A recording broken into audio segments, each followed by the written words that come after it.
Welcome back to Arcade Garage. Little filler video. Here we're going to compare my old Boost Obsession Manifolds to my new Corn Fed Boost Manifolds.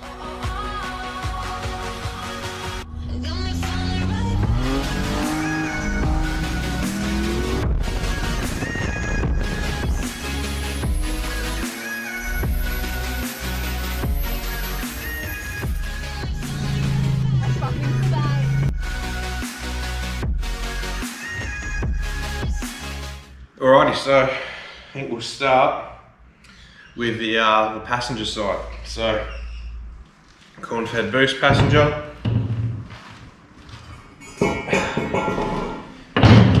Boost Obsession passenger. Obviously, you may realise these are going opposite directions. Boost Obsession, this time went over the gearbox, went over, not under. Another thing to remember, a lot of people's go under. Went over the gearbox, over the bell housing. Corn Fed Boost goes around the front. So this probably, I'm going up close, I'm going to be switching to my other GoPro, so the video view, chopping and changing just so you guys get a better view. But if we turn it like that, it's a half decent comparison. But yeah, I'm going to swap to the other GoPro and film on that. Alright, so this Boost Obsession one sits like this in the engine bay, looking at the front. Spark plug access was pretty shit. Had one that was down through here. When it's in the carts, it's not that fun to get through. This one here wasn't too bad. The other one was right at the front. That was actually nice and easy. These are obviously smaller primaries. What do you got here? It says 1 1/4. So I think that means 1 1/4 inch. Yeah, that's what it sounded to be. The factory O2 sensor, one was there, and then I had the horrible 2-bolt flange, which is prone to leaking, as you can see there. I did have some leaks. I've got a horrible fucking wrap shit on. And here's the Corn Fed Boost one. Now look at that. Access, access, access. Let's see if I can get this angled right compared. I'll swap hands here. So, compared from that, and that, and that for spark plugs. So much better. V-band joins as well, makes it nice and easy. Bigger runners, I forgot what he said. He does these in, I think it was 2 inch or something, whatever it is, but the runners are way bigger. I think he said like 40 MB, I think rings a bell, but yeah. Nice merge collector there. Oh, GoPro probably won't pick up inside. No. You definitely won't be able to see it. Merge in here. But yeah, this is a very early gen Boost Obsession 3.8 litre Ecotec. This is the Corn Fed Boost Big Daddy. And get rid of the drivers. Side. Now, go to the passenger side.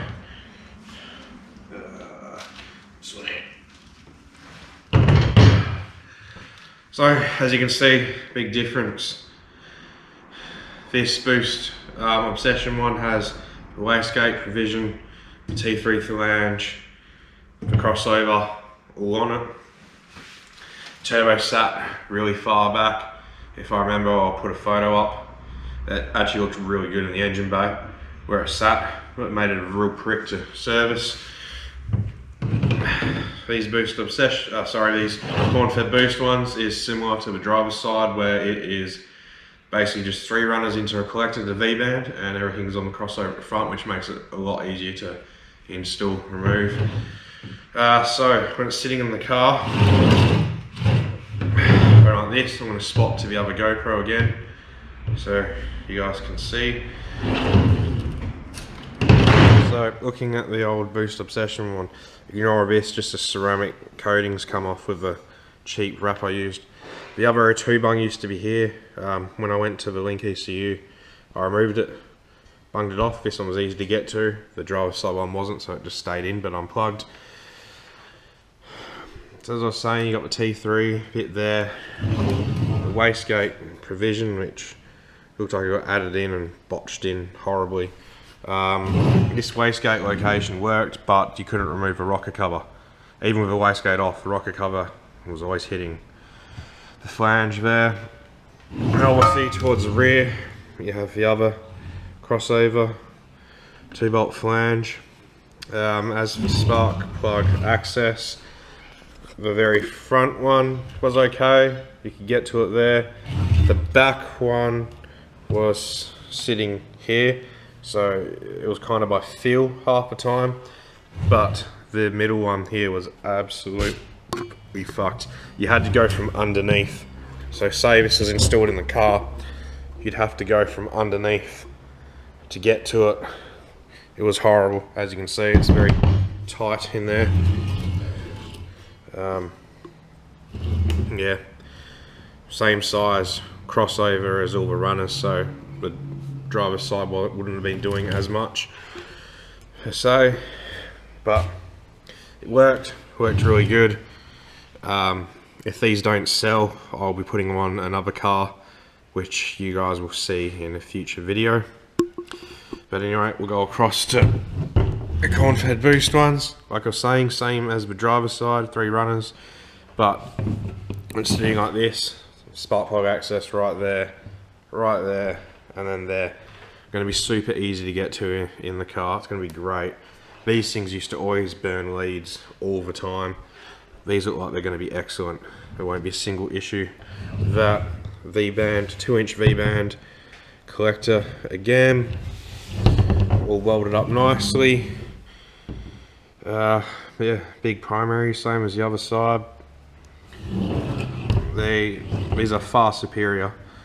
Once again, like I said, nothing wrong with these, but these are just the next level, and it should make it sound a little bit nicer too, hopefully. Yeah, finish with that one. So that's a general run over of all these. So we'll go to the crossover now.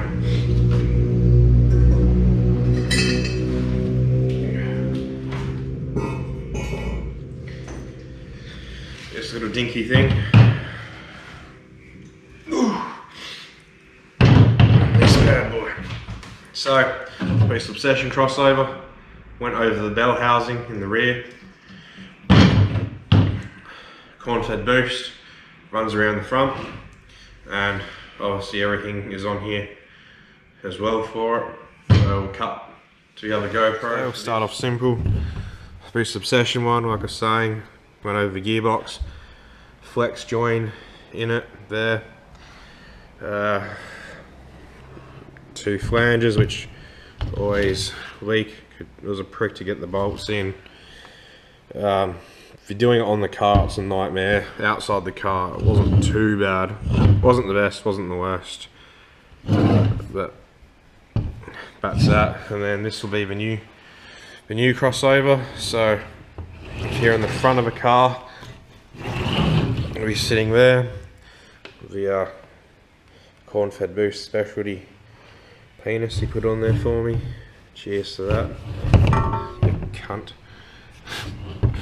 But yeah, so 2-inch V-band, 2-inch V-band, a big old, I think that's 2.5, looks like it.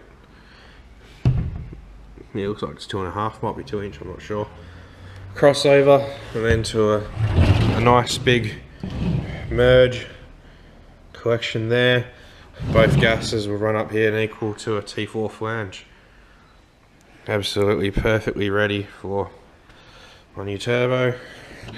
And then I got him to add a 50mm wastegate port for my 50mm Turbo Smart Pro Gate 50, whatever the fuck it is. I call it Gen 5 or Gen V if you're searching it up.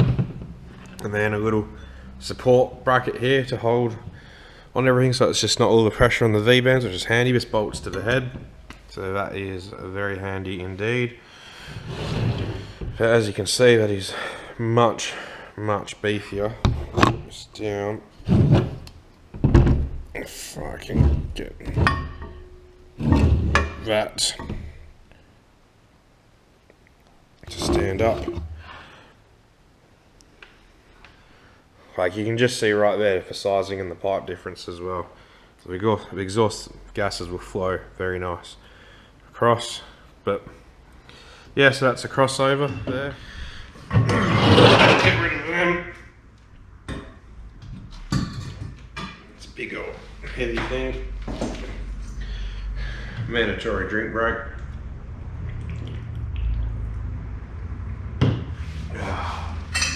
And the old screen pipes. So, it's the old screen pipe that I had. Used to tuck down next to the dump pipe. So it would sit like this.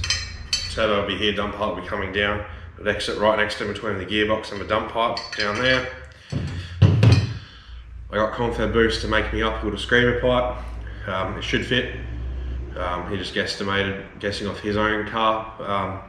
At least I'll have something for the meantime. If not, I'll lop it and adjust it to suit so it exits in a good spot. So instead of a screamer pipe dumping in the middle of a car with the feet, it's in front of the engine bay, which will make it sound a lot nicer inside the cabin, that's for sure. Won't be able to just hear horrible, dirty Magmoo. But yeah, that is a quick video difference between the two. I'll have a video in the future installing these onto my motor, seeing how everything fits, how everything works, how much easier it was getting to spark plugs and whatnot, and installing all the bolts. I highly advise getting a set of Corn Fed Boost Manifolds if you guys are in the market for them. They're great turnaround time, great price. I'm very happy with them. Comes with a coat of high heat black paint. I'm going to go over with another coat or two, just get it nice and thick and then get it all baked on. I also have my complete old turbo kit from Ecotec for sale for $4.5 grand. Will get you those Boost Obsession Manifolds, my custom 67mm billet turbo, my precision 46mm wastegate, the screamer pipe, the 3-inch dump pipe, the custom 3-inch exhaust, my reverse plenum, my custom intercooler piping, and my intercooler, all for $4.5 grand. If you price all that up yourself, you're looking at about 10 grand for all that gear. That's including labour for all the custom bits that have been done to it. So it is a good price. Just the turbo and turbo manifolds alone are worth over $5.5 grand. So for $4.5 grand you're getting all that, which is great value for money, even though it is a shitload of money, I do understand. But that's how much things cost. If you want it done properly, that's the way to go. Probably going to end this video there, and I'm not sure what you guys will see for the next one. I might be cracking back into the VY, tearing out shit in the engine bay I don't need, so keep your eyes peeled for that one. Subscribe so you don't miss it, like, leave a comment, and yeah, I'll see you guys on the next one.